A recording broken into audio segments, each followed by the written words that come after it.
마지막으로 시청자 여러분들이 이상하다 고개를 갸우뚱거리면서 또 일부 불안해하는 내용이 있어서 하나만 더 짚어보겠습니다. 여론조사 최근 들어서 정말 듣도 보도 못한 황당한 기관들이 발표하는 것들 많이 보실 겁니다. 거기에다가 소위 공신력이 상대적으로 높다라고 하는 기관들 또 유명세를 타고 있는 기관들 등의 여론조사 결과를 보고 계실 겁니다. 엊그제 이제 지금 리얼미터 여론조사를 보여주고 계신데요.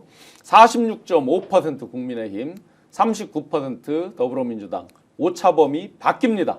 오차범위 밖으로 처음으로 역전이 되어 있습니다. 내란 처음 시작됐던 12월 첫째 주 더블 스코어로 벌어져 있습니다. 47대 26 정도, 약 21% 정도 벌어져 있네요. 거기에서 52대 25 더블 스코어 넘게 벌어졌었습니다. 그 사이에 과연 어떤 변화가 있었던 것입니까? 과연 어떤 변화에 많은 국민들, 여론조사에 응답하는 국민들은 저렇게 내란에 선전선동을 하고 동조하고 내란 수계 윤석열을 감싸는 것에 대해서 과연 국민의힘을 지지했다는 말입니까? 이에 대해서 대변인님 짧게 한번 이에 대한 논평 어떻게 평가하십니까? 사실 저는 국민의힘이 지금 완벽하게 골병 들고 있다고 생각합니다. 네, 거꾸로. 예, 만약에 저게 반대가 나와서 국민의 그 문매를 계속 맡게 되면 본인들이 개과천선을 하기 위한 노력도 하겠죠. 당명도 바꾸고 윤석열 보고 탈당하라고 하고 뭐 제명 조치하고 뭐 이렇게들 하겠죠. 그래서 본인들이 뭐 마치 다른 사람이 된 것처럼 화장을 고치고 그렇게 하겠죠. 근데 지금 기세가 등등하잖아요. 그게 바로 골병 드는 겁니다. 더더욱 우경화 우측으로 이제 계속 가고 있죠. 그리고 여론의 끝은 이제 선거로 최종 결론이 나오기 때문에 대한민국 국민을 믿어야 됩니다. 대한민국 국민이 그렇게 어리석지 않고요. 저것은 내란에 선동하는 사람들에 대한 그 산지하는 사람들이 더욱더 정신 바짝 차리고 국가를 운영했을 때 어떻게 할 것인지를 잘 준비해서 제대로 준비하고 나라를 제대로 세우라고 하는 지금의 경고를 미리 하시는 거라고 생각을 해야지 저게 국민의힘의 사람들로 이제 준동한다 이렇게 생각해 버리면 우리는 이러한 평행선을 계속 그으면서 대립의 역사를 우리 스스로 인정해 버린 꼴이 되는 거거든요. 그래서 저건 국민의힘에게는 골병이 들고 야권 전체에게는 큰 약이 될 것이다 그렇게 생각합니다. 감사랑님 못 믿음, 또또님 누가 믿나, 옴브레드님 리얼 갤럽 못 믿어 등등등, 최경수님 저조사 믿는 사람 없습니다 등 거의 대부분 믿지 못한다는 반응입니다. 변호사님 어떻게 보십니까? 이 부분 때문에 제가 오늘 공부를 굉장히 많이 해왔습니다. 제가 이것 때문에 연구를 막 자료 받아가지고 해봤는데요. 제가 또 강혜경 씨 변호하면서 여론조사에 대해서도 좀 하다 보니까 이거예요. 요거는 여론조사 자체를 대놓고 조작하지는 않았을 겁니다. 근데 이 부분을 봐야 돼.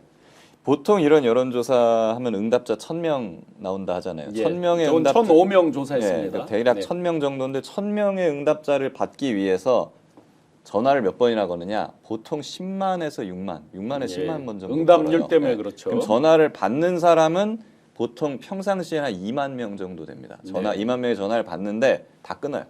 다 끊어버리고 실제 응답을 다 하는 사람이 1000명 정도 되는 거예요. 그래가지고 통상적인 시점에서 제가 자료를 봤는데 보통 응답률을 그러면 몇 프로냐? 2에서 3% 정도 됩니다. 보통 2%에서 3%인데 그게 한 11월 달 평상시죠.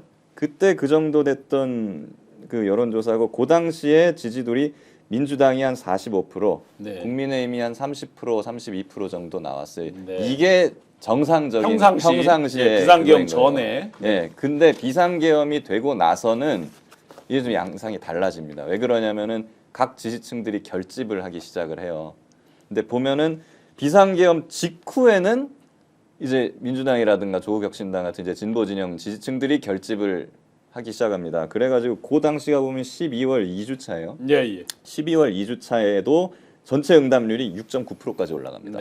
엄청나게 올라간 거죠. 이때 누가 결집했겠습니까? 계엄 때는. 당연히 진보 진영에서 결집을 했겠죠. 그래서 이때 어떻게 나오냐면 민주가 52.4%가 나오고요. 국힘이 25.7%가 나오고요. 그리고 나서 이제 윤석열이 체포되고 구속되고 이렇게 되니까 민주진영은 조금 이제 평상시로 좀 돌아갑니다. 네. 그 대신에 지금 극우 이 반국가 단체를 추종하는 그 사람들이 지금 결집을 하는 거거든요. 그래서 지금 이번에 그 여론조사 지지도가 역전된 여론조사를 보니까 전체 응답률이 무려 7.8%. 네. 통상적일 때 2.2% 3%였는데 이번 응답은 7.8%까지 올라간다는 거예요. 그렇게 돼서 국힘이 46.5%라는 이상한 결과로 나오는데 네. 통상적으로 2% 3% 응답률 나올 때 전화 받는 사람들이 그 한 2만 명 정도 받아야 네. 1,000명 정도를 채우는데 이번 세 배도 넘게 7.8%만 바로 이렇게 응답을 나와 버리니까 한 11,000명, 12,000, 13,000명까지만 전화를 해도 다 그냥 다 응답해가지고 예. 채워버리는 거예요. 그 응답하는 전화를 열심히 받는 계층이 누구겠습니까? 네, 네. 더군다나 네. ARS입니다. 20대라고 그러니까요. 속이고 받는 70대 분들이 굉장히 많으세요. 그러니까 훈련이 돼 있습니다. 이건 자체가 응답률이 좀 이상하게 높고 하기 때문에 이걸 그대로 신뢰할 수가 없다. 걱정하지 않으셔도 네. 된다. 이런 말씀드립니다. 문제는 그것을 바라봐오는 정치권의 대응이 문제입니다. 그러니까 같은 현상을 보고 어떻게 그것을 해석하고 우리가 무엇을 해야 될지에 대한 판단을 해야 되는데 네. 저 현상을 보면서 조급하거나 네. 혹시나 하는 국민을 믿지 못하는 그런 마음이 들게 되면 그 늪에 우리가 빠져들게 돼버리거든요. 이런 상황이 됐을 때 노무현 대통령은 어떻게 말씀하셨을까 저는 되게 궁금했어요. 네. 그래서 노무현 대통령 어록을 쭉 보니까 이런 말씀이 있더라고요. 어떤 강도 강은 바다로 향하는데 네. 어떤 강도 직선으로 흐르지 않는다. 네. 네. 굽이치고 돌아가면서 기어이 바다로 간다. 네. 우리가 지금 저의 그 반동과 같은 여론조사를 보면서 예. 많은 생각을 하고 우리가 어떻게 해야 될지에 대한 생각을 많이 하지만 통시적으로 긴 안목을 가지고 이번 상황을 대처하고 그리고 더 좋은, 더 탄탄한 정권 교체를 위해서 지금 우리가 무엇을 해야 될지를 잘 준비해야 된다.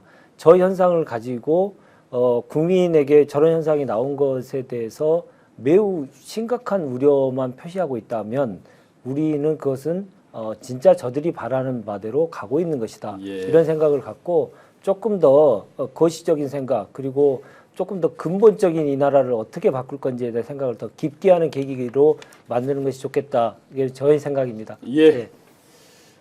아무리 굽이굽이 돌아도 결국은 넓은 바다로 나아간다. 노무현 대통령님 어록까지 저희가 가슴속에 잘 새기고 또 김규현 변호사님께서 강혜경 공익제보자 변론하시면서 여론조사 전문적인 내용까지 곁들여서 분석을 해주셨습니다. 저도 그 누구보다 데이터 분석을 많이 하고 있고 또 많이 해본 사람입니다. 믿으십시오. 저는 딱 한 가지 사실에서 확신을 가졌습니다. 김문수 1등. 네, 그렇다면 아마 많은 시청자 여러분께서 짐작을 하고 계실 겁니다.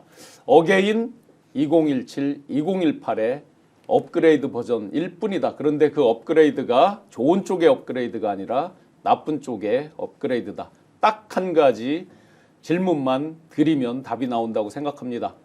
실제 당신도 체포될 수 있어라고 두 통의 익명의 전화를 받고 숨가쁘게 12월 3일을 달렸던 저로서는 과연 당신과 당신의 가족들의 가슴에 총뿌리를 겨누는 집단을 지지하겠느냐. 딱 한 가지 질문이면 답은 끝난다고 생각을 합니다. 1월 22일 수요일 하루 종일 저도 지금 펼쳐지고 있는 국정조사 특위의 참고인으로서 진술을 합니다.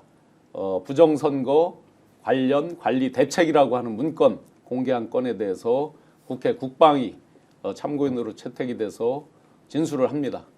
그날 낱낱이 그들의 민낯, 부정선거에 이들이 얼마나 집단적으로 빠져있고 그거에 대해서 맹신을 하고 소위 말하는 발작 버튼을 누르는 단계까지를 왔는지에 대해서 그 모순된 내용들 정말 세세한 자료를 가지고 공개해 드리고자 합니다. 시청자 여러분들께서도 같이 관심을 갖고 그들의 어떤 잘못된 진상, 서상이 한번 보시면서 마지막 장미 대선이 될지 벚꽃 대선이 될지 아직은 알 수 없으나 그 판단의 기준을 더 견고하게 해주시면 좋겠습니다. 여기서 잠깐 우리 대표님께서 늘 후원 안 받고 우리 자체적으로 양질의 컨텐츠를 공급하겠다라는 이제 신념이 계신데요. 오늘은 수면 공감 우유 토퍼 상품을 소개해드리겠습니다. 편안한 잠을 원하십니까? 꿀잠 자고 싶은 분 9만 원대 우유 토퍼를 사용해 보세요.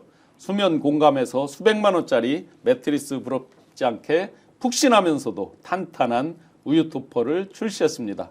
허리 아픈 분들, 전대 허리 아픈 분들 주목하세요. 수면 공감에서 코튼 쿠션 사이에 탄탄한 지지력을 위해 메모리 폼을 넣은 3중 토퍼여서 낡은 침대 위에 깔아서도 새 침대처럼 쓸 수 있다고 합니다.